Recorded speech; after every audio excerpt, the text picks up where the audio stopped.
How is your brother?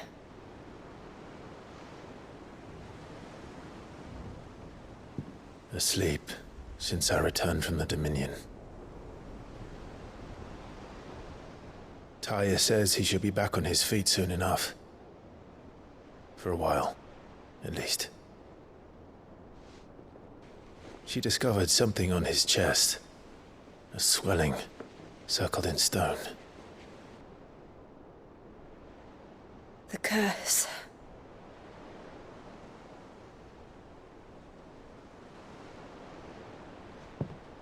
For every mountain we climb, another rises up to greet us, doesn't it? It's never ending.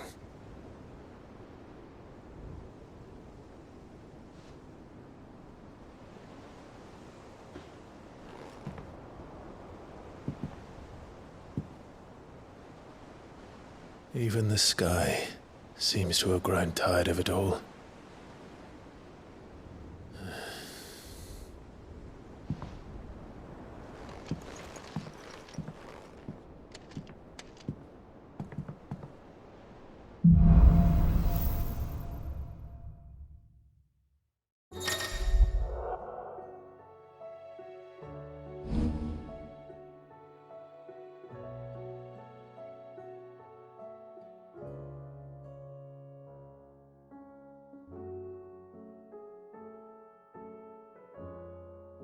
Tony won't be happy if I disturb Joshua. While he rests, I might as well see what Otto has to say.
Did you see the pair that got hauled into tires?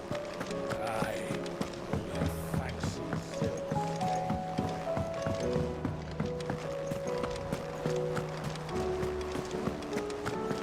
Did you see that? Tell me you saw that.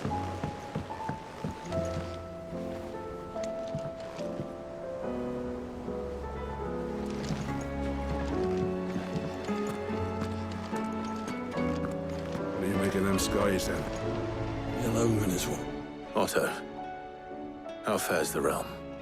The realm? Oh, she's just fine. As long as you look past the fat storms out mother crystals and her skies are a roiling cesspit. And Gav? He's with your uncle in the Free Cities, helping Mid with her project. Sent an owl their way the moment the winds turned foul. Still waiting on a reply, though. Do you have any good news? Well, that depends on your definition of good. All right, fine. What do you suggest we do? Oh, no, I'm just the messenger. I leave the scheming to those more suited to the task. Could be that Lady Vivian and Old Tomes have their own thoughts on the current state of things. Could be that they don't. It certainly can't hurt to ask. I suppose not.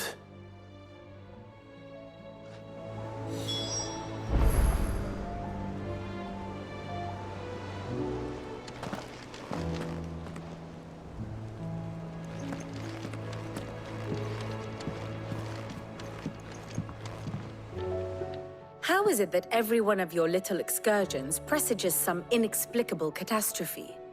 Not that you are to blame for the Dominion's fate.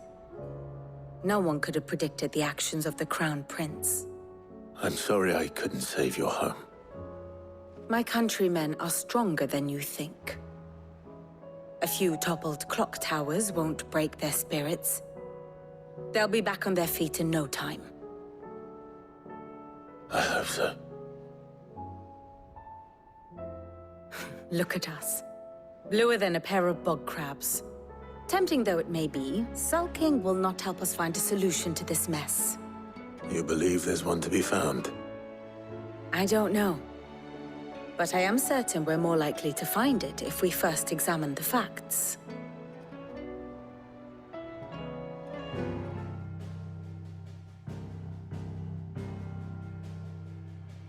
Beneath these darkened skies, fear and confusion reign over Valisthea. Oh, the lands around the fallen Mother Crystals had already begun to wilt for want of ether. But not like this. Crystals that filled wells and fueled furnaces, now nothing but pretty shards of rock. And those that hang from the people's necks cast nary a glimmer of light to keep the dark at bay. It is only a matter of time before the common folk convince themselves that the end of days is upon us. Yet I fear a swift end is more than we can hope for. While most of the world thirsts for ether, the remainder drowns in it, spawning Akashic in droves. And amidst the hordes of mindless beasts, with magics as like to fail as function, even the strongest nation would falter. Rosaria and the Iron Kingdom teeter on the brink of collapse, while the tragedy in Twinside has all but paralyzed the Holy Empire. Dalmekia fares little better. Rumor has it the ministers fled the capital after the fall of Drake's Fang, leaving their beloved republic to crumble. Waloed, meanwhile, moves in earnest. The Einherjar has been sighted off Storm. The world, in short, is in chaos.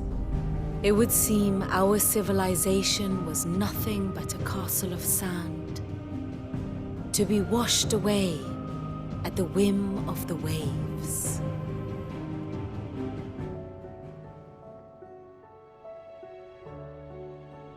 A castle of sand. Not my best flourish, but it seemed fitting. The reports I've received are considerably more blunt in their appraisal. Without the protection of their nations, it will fall to the people to defend themselves against those who would take what is theirs. Which is only ever going to end one way.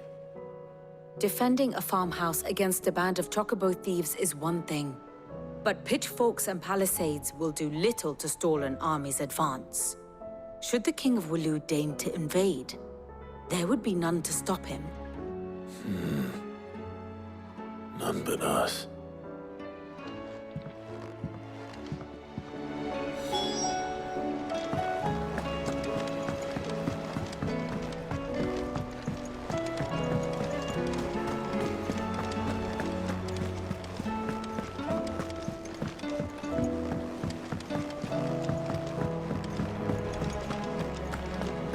Seems the hideaway's lost its appetite. There's a storm coming, Sid. Will there be thunder?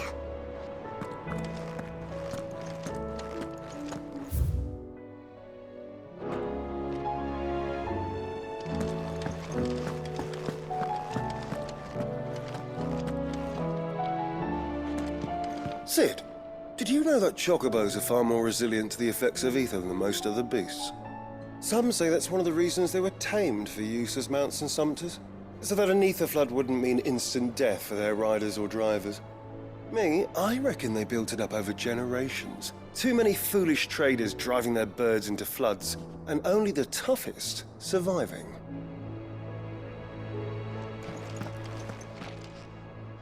Let me guess. You're here about the skies.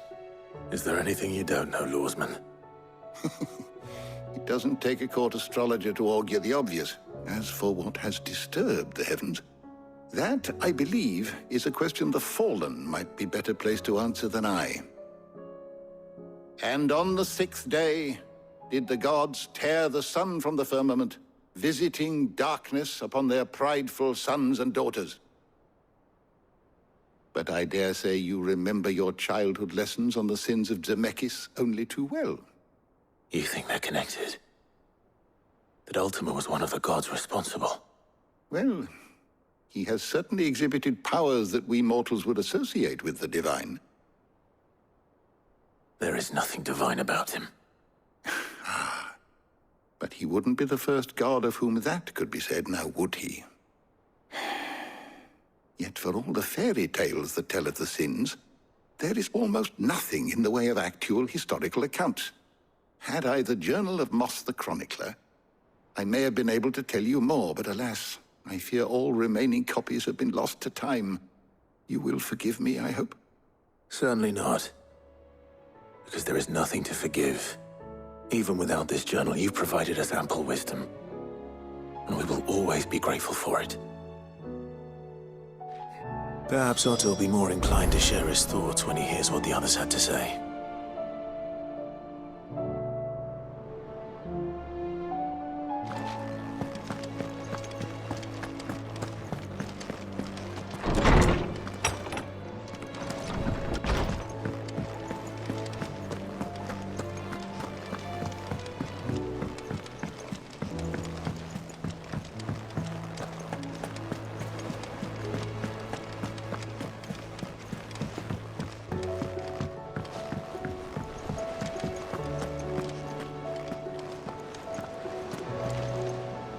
Clive, we have a problem.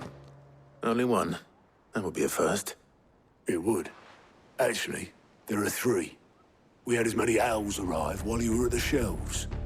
Martha's got a Kashik at her gates, and talk of monsters roaming the hills outside of Northreach has put the wind up Isabel and her lot. And don't forget Dalimil.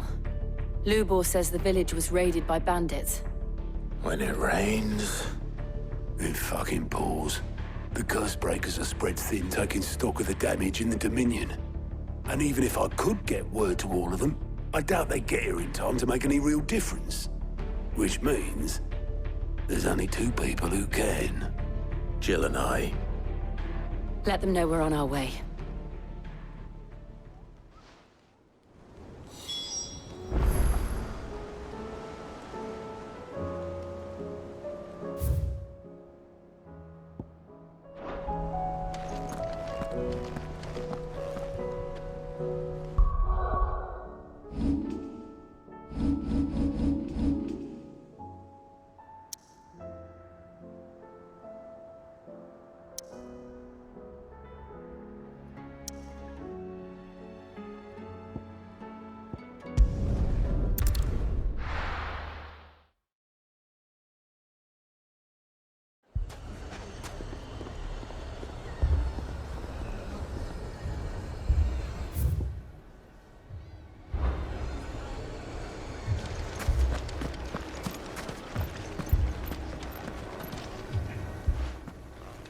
Sid, your new companion appears much more formidable than your uncle. Should I be worried? You haven't been introduced. Jill, Clive has told me much about you. All lies, I'm sure. Your Stolas said that Dalimil has a bandit problem. Indeed.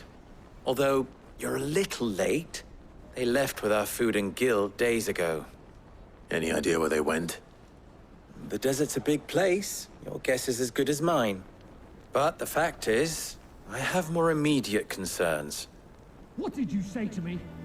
What did you say? Ah, as if by magic. Let's just say we've yet to reach a consensus about how to solve Dalimil's little problem. And at this rate, it won't be the actions of the bandits which prove to be our undoing. It will be our own.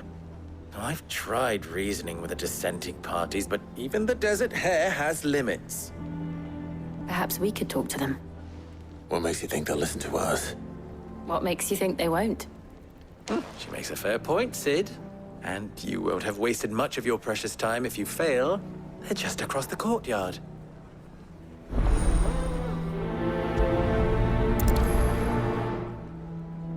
Suppose we just follow the shouting.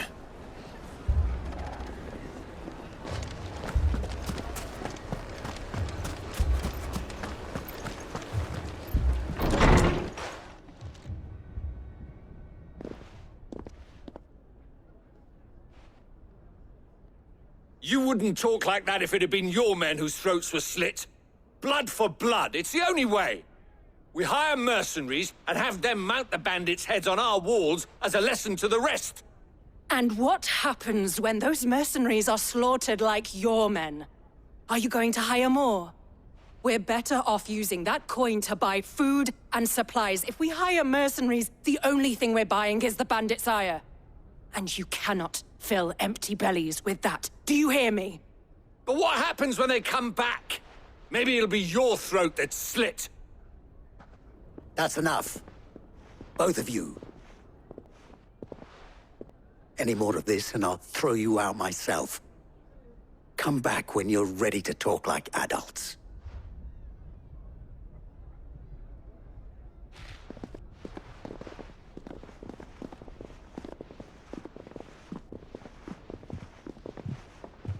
Victor.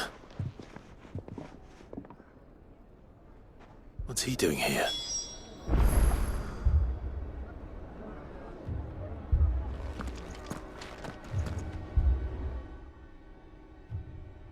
Sid. And Lady Jill. What brings you here? I was about to ask you the same thing.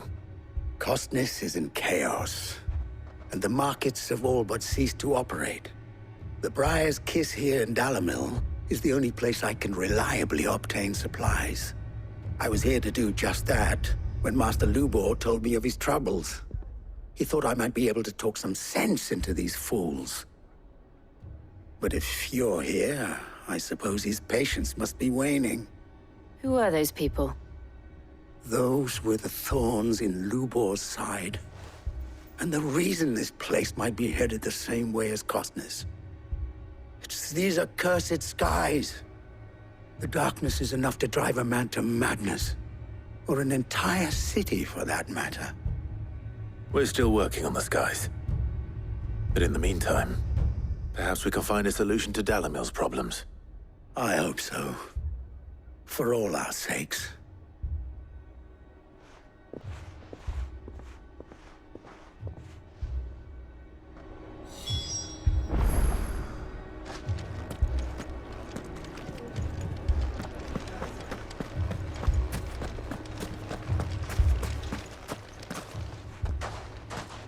So, you see my predicament? What I saw was a room full of people who were angry and afraid. And with good reason by the sound of it. But if left to smolder, that anger and fear could set the entire town alight. My thoughts exactly. What to do? Both sides wish to protect their homes and livelihoods, if only they could agree on how. But as long as they are divided, we are vulnerable. And if there's one thing bandits like, it's an easy target. What would Sid the Outlaw suggest? Well, if it were my namesake, he'd let them choose for themselves, and be on hand to pick up the pieces when it all went wrong. That sounds like a recipe for disaster. A recipe for disaster is precisely what it is. But perhaps that realization would be enough to make them question the ingredients. While it's plain neither Conrad nor Natalie will countenance the other's proposal, it may still be possible to make them doubt their own. Before presenting them with a third option. And that would be? To pool our resources and save the city ourselves. Why fight each other? When all that fear and anger can be directed at the bandits. It appears we have a plan of action. Victor, pay Conrad a visit. See if you can't convince him of his folly. I'll speak with Natalie. As you wish. Your faces are not well known in this town. That may prove useful. Don't worry, Victor and I will do most of the talking. You need only play along. Play along? What he means to say is yes.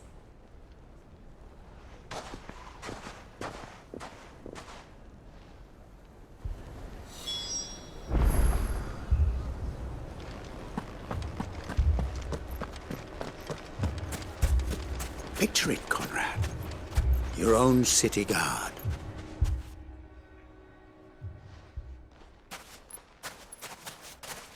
Ah, here she is. The Lady of the Spear herself. Conrad, may I introduce you to Jane, commander of the Red Wings, the oldest mercenary guild in the Free Cities. A pleasure, my lady. The pleasure is all mine. As I told you, I summoned the commander here from Canver to inquire about a contract. Victor says you told him no. That there aren't any men left to hire. Is that true? True as the crystals cracked. Nobles came and claimed every last one worth his salt. And not just from us Red Wings. You know of the 7 high houses. There must be 2 swords assigned each one. Granted, we have a few boys left. If it's boys you're looking for. Well, Conrad, are you saying that Dalamel's finest cannot defend this town better than a gaggle of unblooded striplings? That a band of beardless youths could better avenge the deaths of your brave men than you yourselves? Absolutely not. We'll show those bastards who they're dealing with.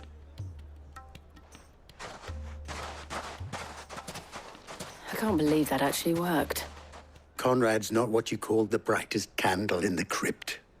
And there's a reason why I had you do the talking and not Sid. Well played, my lady.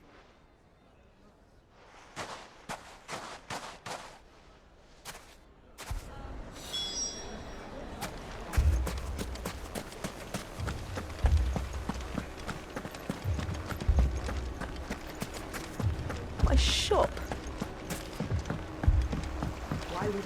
If I had my pickaxe, I would...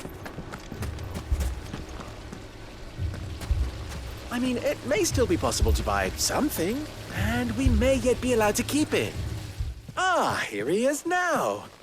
Natalie, allow me to introduce Lord Underhill of Randalar's prestigious League of Merchants. Lord Underhill. At your service. Underhill?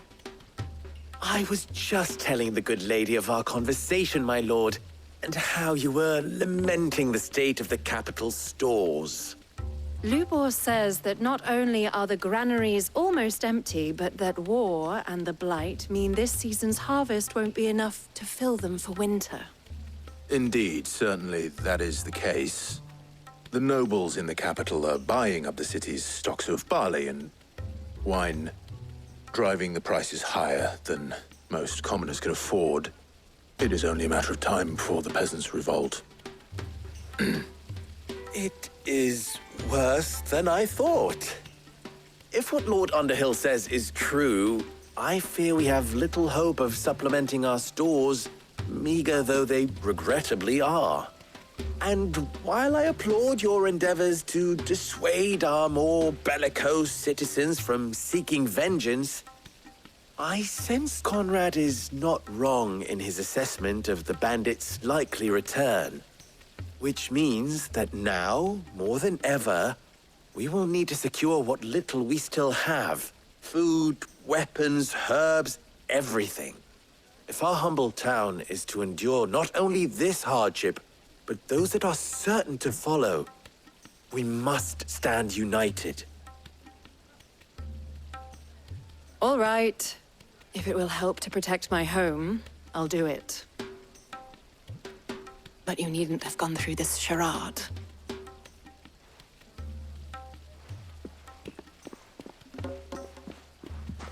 Thank you, Clive. Your performance was nothing if not workmanlike. She saw right through it. I didn't say it was good, merely that it produced the desired effect. Now, my scouts should be returning shortly. Meet me back at the Briar's Kiss, and we shall see what we face.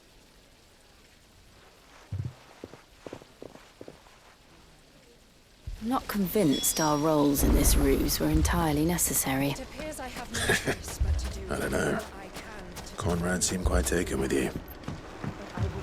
Mummy, I'm scared. Oh, I'm ruined.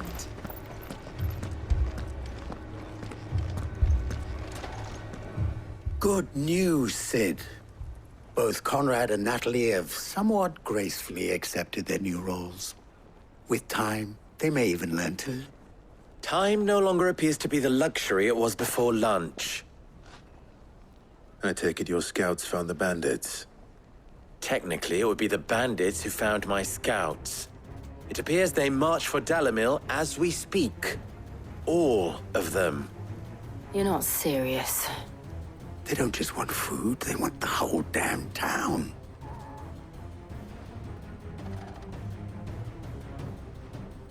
I have a favor to ask. I'm told the bandits march in two groups, one from the south and one from the desert, in a move doubtless intended to stretch our already gossamer-thin defenses. Very well. Jill and I will meet those from the desert. But what of the rest? The rest, my friend, the city shall fight. Together. The stakes, I concede, are high. But if this does not unite Dalimil, nothing will. That is a lot of faith to put into those who had their hands around each other's throats but a moment ago. Then it will be for us to see that their hands are kept occupied. And I do mean us. I thought you might say that. We'll hold them off for as long as we can. And we will do the same.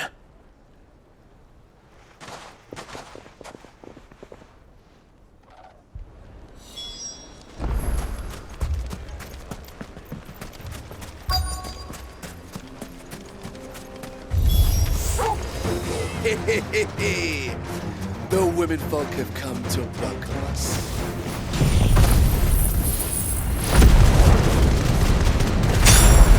I'll take that one. He's all yours.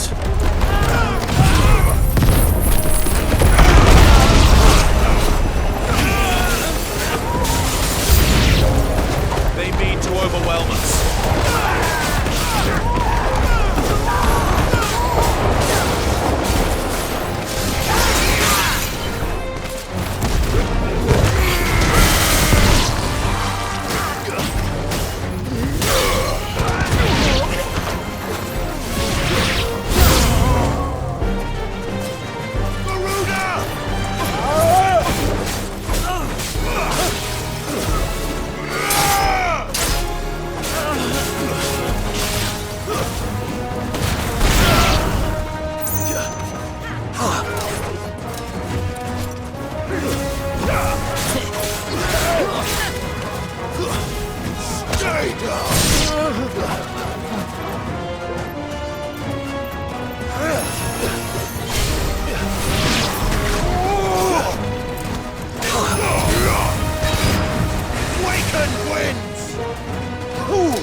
The townspeople.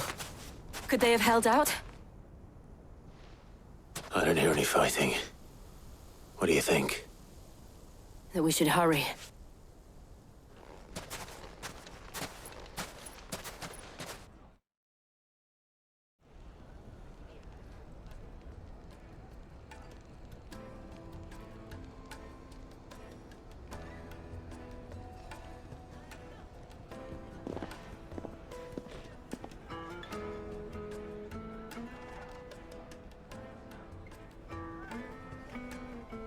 Natalie, I owe you an apology.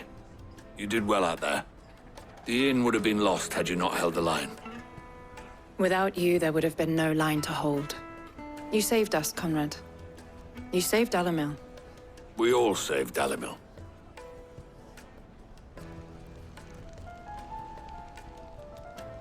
Conrad seems to have had a change of heart.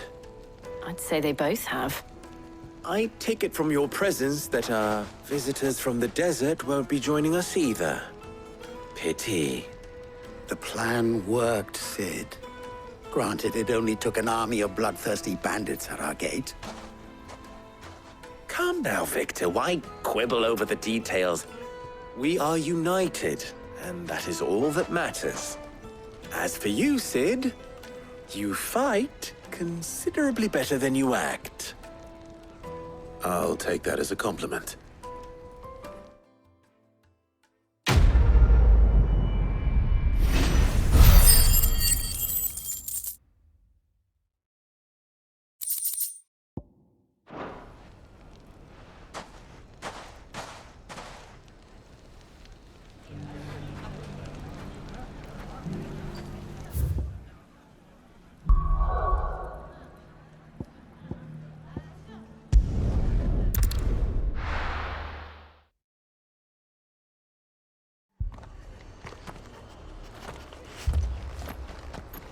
The Akashic attacked us out of the blue, and there's no telling when they might be back.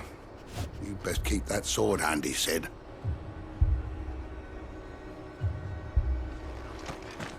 This man's gonna die if we don't get him to a healer. But all our beds are taken. Martha, it's good to see you. And you, Clive. Jill? Otto said you'd been attacked by Akashic. What exactly happened here? Those skies are what happened. Not long after they fell dark, we had our first visit. There were hundreds of them. Tried to storm the hill. Only a handful made it up here, but that was more than enough. The rest are still down there now. And while we have a few willing fighters holding them back, they're sorely outnumbered. What do you think, Clive? That we join the fight? I thought you'd never offer. Now, where I need you is the Fallen Gate. That's where the fighting is fiercest. Let the men know you've come to help. Something tells me they'll be pleased to see you. We're on our way.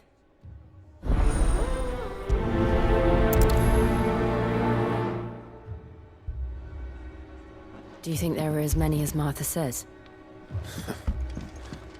More. I can't take much more of this.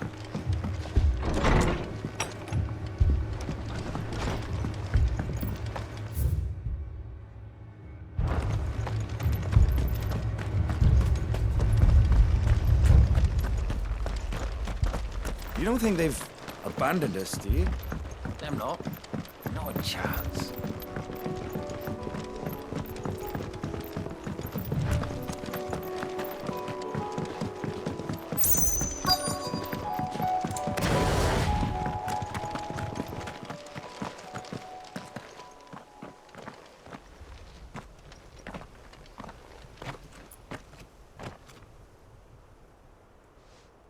Clive, wounded.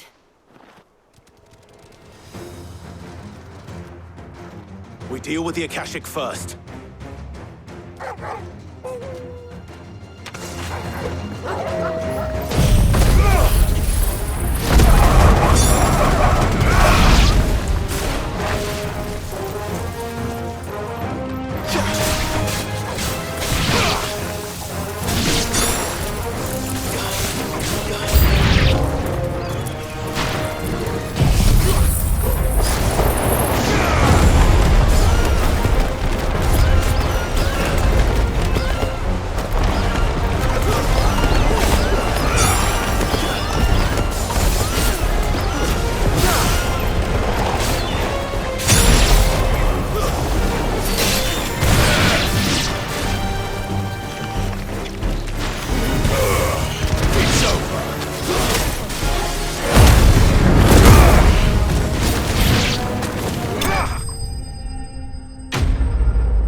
These men don't have the look of hired swords.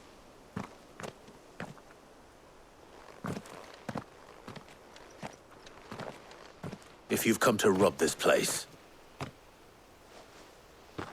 You are mistaken, my Lord Rosfield. We're here by Madame Martha's leave. how do you know my name? Forgive me, my lord. There wasn't time for introductions. We're with the Guardians of the Flame. Wade's men? But how did you come to be here? Where is your commander? Sir Wade left earlier with a scouting party to find out where the Akashic were coming from. Did he? Take your wounded back to the inn. Martha will see you're looked after. We'll join you anon.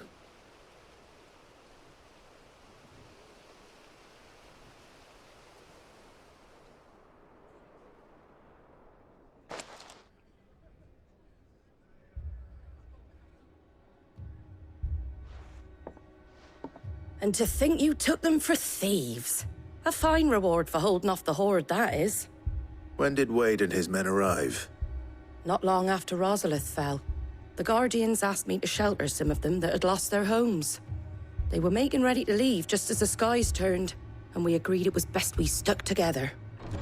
Martha! Trouble! The scouting party's almost at the lift, but they got a pack of Akashic snapping at their heels! And they've got wounded with them! They're not gonna make it! Damn it all. We'll worry about them, Martha. You look after everyone here. If any can still fight, send them to the lift. I will.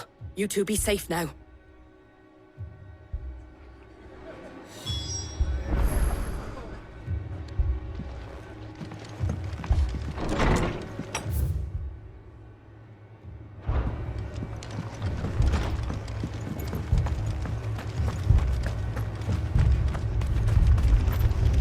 How do?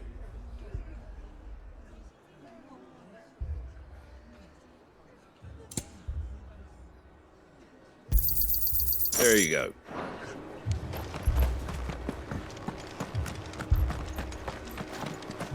Mad dogs, the lot of them.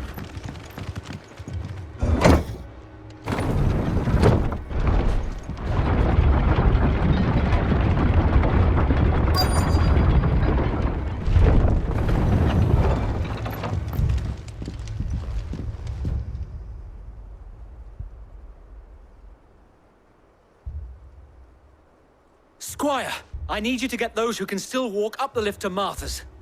But what about... I didn't ask, Oscar. Sir. Sir Wade. Lord Rosfield. If you aren't a sight for sore eyes. Martha seemed to think you might need some help. And by the looks of it... We thought we could sneak by them. But we didn't know there would be so many. How could we have?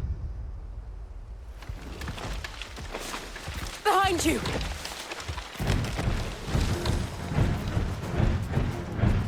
Damn it! We need to get the injured to safety. Do you think we can hold them off? We can certainly try. Are you with us, Sir Wade? Always. Then let's do our duty. Titan!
Is anyone hurt?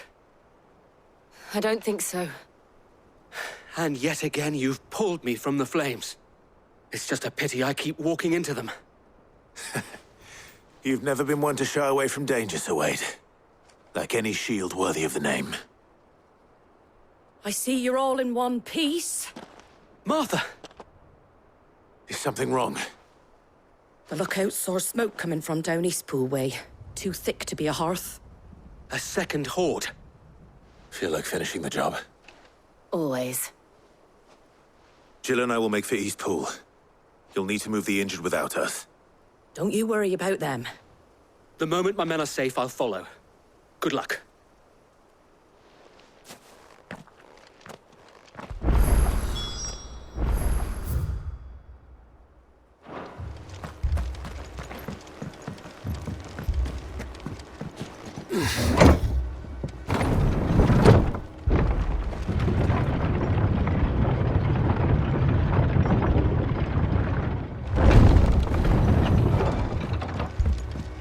Mad dogs, the lot of them. My brothers. This man's gonna die if we don't get him to a healer. But all our beds are taken.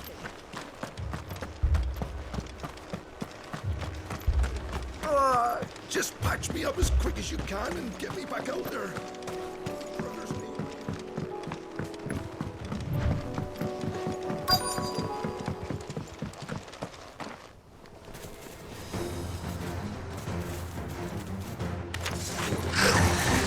They're headed for the rest. We have to slow them down. Martha and the others won't be ready.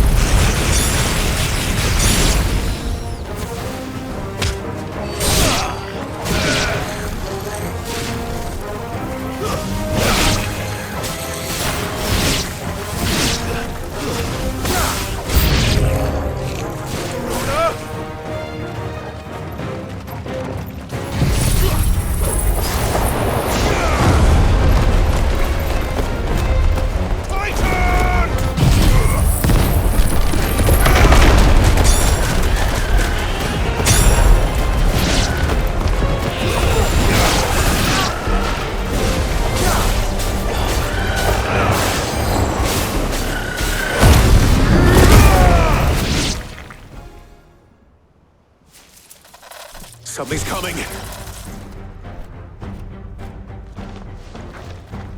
Apologies, my lord. Did I miss anything? Only the first round, Sir Wade. Shall we?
Do you see any more?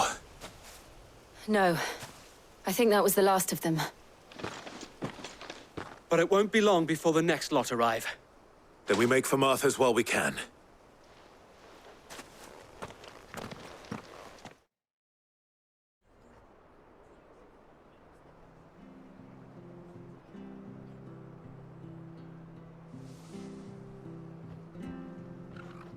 What did you find out there? The same as Sir Wade. Scores of Akashic. Well, wherever they came from, they're gone now. Our lookouts say the lowlands are clear. Hopefully we'll have enough time to lick our wounds. How many of your men were injured? A damn sight less than if you hadn't turned up. Thank you. It was a hard-fought victory. But as long as the skies remain dark, I fear the Akashic's numbers are only going to rise.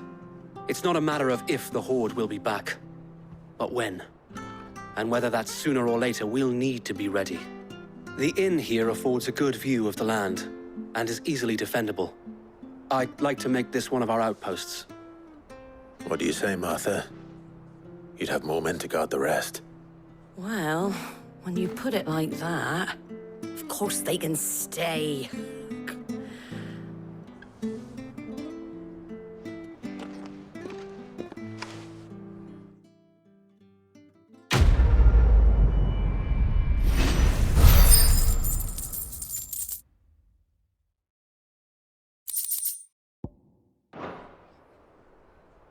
My lord, there's someone I'd like you to meet.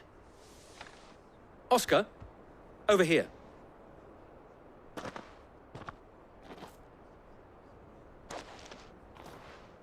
It is an honor to make your acquaintance, Lord Rossfield. I am Oscar. Oscar of House Murdoch. Murdoch? I wasn't aware the Lord Commander had children. Oh, he didn't. But his brother, my father, did. I am Sir Rodney's nephew. Well, go on, then. It's not for me to ask him. Yes, Sir Wade.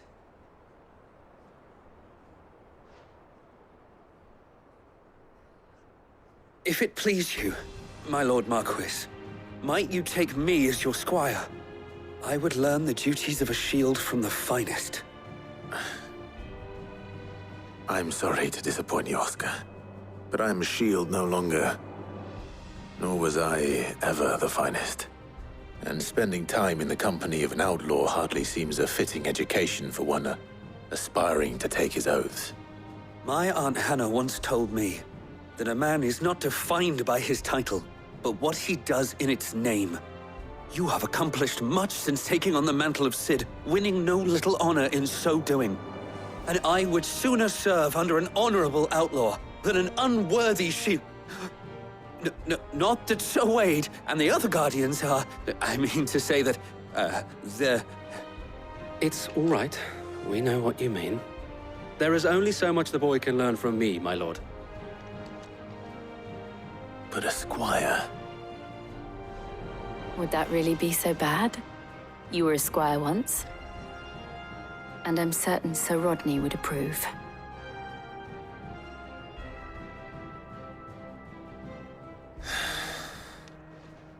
Know that I'll show you as much leniency as your uncle showed me. I would not have it any other way.